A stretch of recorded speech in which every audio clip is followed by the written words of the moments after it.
અમદાવાદના વેજલપુરના ધારાસભ્ય અમિત ઠાકર સાથે ઝી 24 કલાકની વાતચીત। આનંદનગર દુષ્કર્મ કેસને લઈને એમએલએ અમિત ઠાકરનું નિવેદન।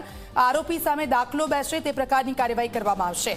અમિત ઠાકર 10 જેટલી ટીમો બનાવીને આરોપીની શોધખોળ કરવામાં આવી હતી। અમિત ઠાકરનું આ કહેવું છે ઘટનાના કલાકોમાં જ આરોપીનું પકડાઈ જવું એનો મતલબ એ છે કે સિસ્ટમ કામ કરે છે।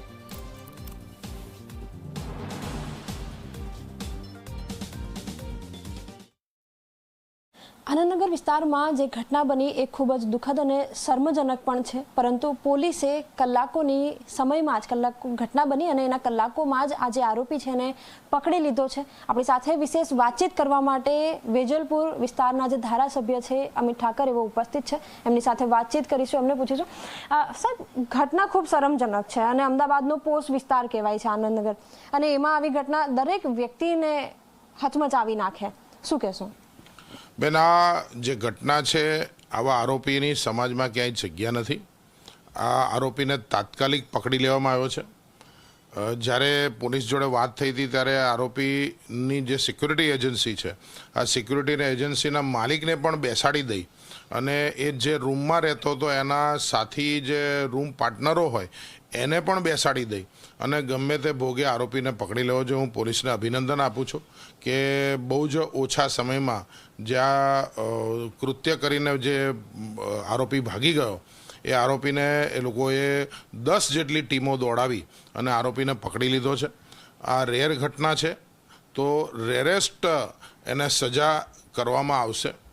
રાજ્યના મુખ્યમંત્રી ભૂપેન્દ્રભાઈ અને ઉપમુખ્યમંત્રી અને ગૃહમંત્રી એવા હર્ષભાઈ આ પ્રકારના કેસમાં ખૂબ ત્વરિત એક્શન માટે જાણીતા છે અને આવા લોકો, આવી સિક્યુરિટી એજન્સીઓ એ પણ આ પ્રકારના નરાધમોને નોકરીમાં રાખતા પહેલાં અનેકવાર વિચારે એ પ્રકારના પગલાં એ આને અંદર જરૂરથી ભરવામાં આવશે।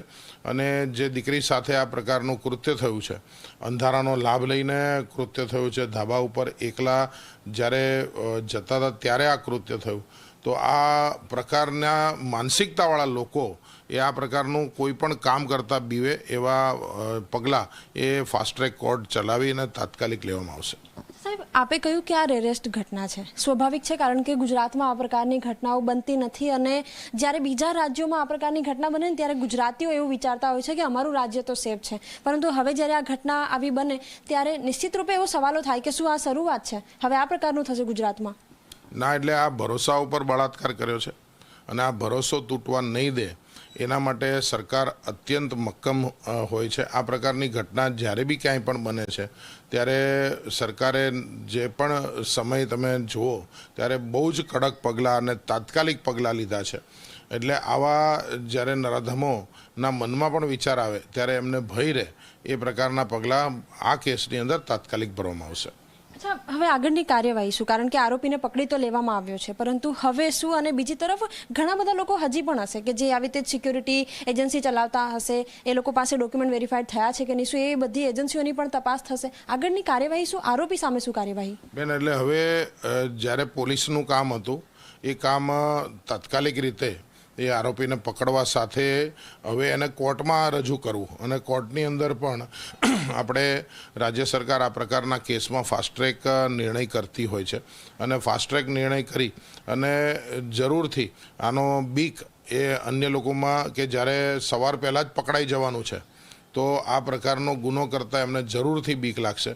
જ્યારે જો ગુનેગાર ભાગી ગયો હોત અને જે પ્રાંતમાંથી આવે એ પ્રાંતમાં ભાગી ગયો હોત અને જો ઘણા દિવસ શોધવું પડ્યું હોત તો ઘણી વખત આપણને મનમાં થાય કે સિસ્ટમ કામ નથી કરતી, પરંતુ સિસ્ટમે સવાર પડવા નથી દીધી અને આરોપીને જ્યાં પણ ભાગ્યો છે ત્યાંથી એને પકડી લીધો છે, એની એજન્સી ચલાવનાર માલિકને બી પકડી લીધા છે।